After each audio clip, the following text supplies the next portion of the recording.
Salut tout le monde!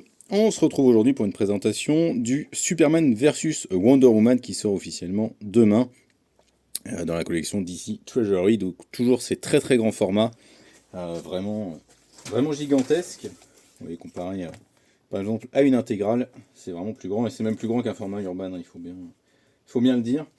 Et alors c'est très marrant parce que le patron m'a ramené son exemplaire, m'a expliqué que c'était voilà, le premier comics qu'il avait lu. Et donc vous voyez en fait le format était déjà tel quel à l'origine. C'était édité chez... Alors c'est la collection Présence de l'avenir, mais je sais pas quel est l'éditeur. Bon bref, on s'en fout. Mais enfin voilà, vous voyez, c'est vraiment le même format. Il y a quand même des différences significatives, j'ai envie de dire, à l'intérieur. On va regarder ça un petit peu.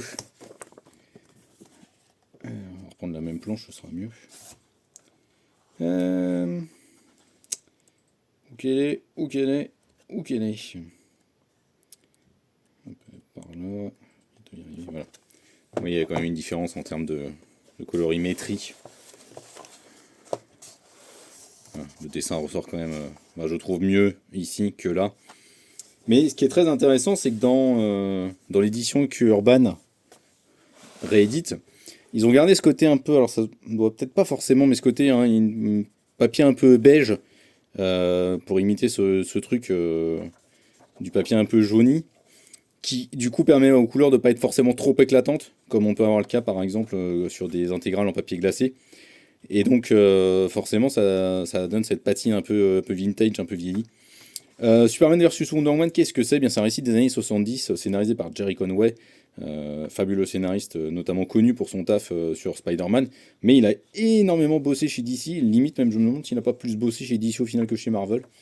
Mais on retient surtout ses travaux chez Marvel évidemment, parce qu'il a signé la mort de Gwen Stacy. En fait, cette confrontation se déroule dans le contexte de la Seconde Guerre mondiale, alors qu'il y a des essais nucléaires qui sont menés.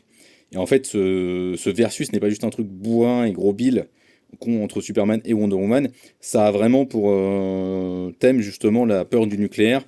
Et Wonder Woman qui est une pacifiste, avant toute chose. Superman qui est ici vraiment encore dans cette écriture très symbole américain. Symbole de l'American Way of Life, du rêve américain. Donc il veut défendre les intérêts US face à cette bombe nucléaire. Et Wonder Woman, elle, qui veut éliminer cette tête nucléaire pour éviter que ça tombe entre de mauvaises mains. Et évidemment, au milieu de ça, vous avez le capitaine nazi et puis les samouraïs, hein, forcément les alliés de la Seconde Guerre mondiale, qui veulent récupérer cette tête nucléaire pour la posséder. Alors c'est un récit qui va pas forcément très loin dans ses questionnements. Plusieurs explications à ça. Le format, 72 pages. Jerry Conway qui n'a que 25 ans quand il scénarise ça, donc je pense qu'il n'a pas forcément... comment dire, peut-être pas forcément voilà, la réflexion, peut-être la maturité, ou alors il a même pas envie de s'aventurer sur ce sujet-là, voilà. Sur ce terrain-là, en tout cas, très très politique, très politisé. Donc c'est plusieurs pistes, plusieurs axes de réflexion à voir là-dessus. Et puis aussi parce que c'est un récit des Big Two, hein, c'est pas un essai politique sur la guerre nucléaire. Mais les questions qui sont posées sont assez intéressantes et malheureusement toujours d'actualité, hein, sur cette peur du nucléaire. Donc déjà, ça c'est hyper intéressant parce qu'il y a vraiment un fond, il y a vraiment une justification à ce versus.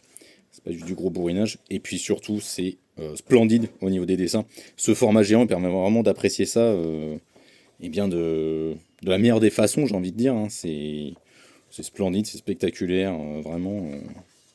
Ouais, c'est incroyable quoi. Il y a vraiment ça rend de la gueule au niveau des dessins, au niveau des compositions. Ça n'a pas pris une ride, je trouve, ça se lit toujours très très bien. Et pour un récit, on pourrait dire, ouais, 72 pages, ça va pas être très long, ça va se lire vite. Bah finalement, ça se lit plus vite que certains épisodes de 20 minutes. Moins vite, pardon, que certains épisodes de 20 pages. Donc voilà, on prend quand même le temps de le lire, il y a beaucoup de textes, il y a une richesse dans les dessins. Donc non, c'est pas si court que ça finalement.